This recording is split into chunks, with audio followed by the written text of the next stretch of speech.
அன்பு சொல்றாரு, கண்மணி என் கூட கட்டில்ல படுத்து தூங்க போறியா? கண்மணி அவங்களுக்கு இடையில தலகாணிய போட்டுடுறாங்க. அன்பு கிட்ட சொல்றாங்க, யாரும் இந்த எல்லை கோட்டை தாண்டி வராத முடியும். இந்த கட்டில்ல படுக்கிறதுல எனக்கு எந்த பிரச்சனையும் இல்ல. கண்மணி சொல்லிட்டு படுத்து தூங்குறாங்க.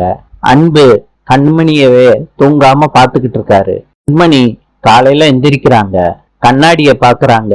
அப்ப அன்பு சொல்றாரு, ரொம்ப நாள் கழிச்சு கண்மணி நான் நிம்மதியா படுத்து தூங்குனேன். டெய்லி நைட்டு 10 மணிக்கு கிளம்பி பெட்ரூமுக்கு வந்துரு. கண்மணி சொல்றாங்க, அன்பு நீங்க நினைக்கிறது கட்டாயமா நடக்கவே நடக்காது. நான் இந்த ரூமுக்குள்ள நீங்க நினைக்கிற மாதிரி வரவே மாட்டேன். அன்பு சொல்றாரு, கண்மணி என் மேல பயம்னு சொல்லு. கண்மணி கேக்குறாங்க, என்ன அன்பு பயம்? அன்பு சொல்றாரு, கண்மணி என்ன மறுபடியும் காதலிக்க ஆரம்பிச்சிருவேன்னு உனக்கு பயம். கண்மணி சொல்றாங்க, என்னங்க நீங்க சொல்றதுனால டெய்லி இங்க வந்து தூங்குறேன்.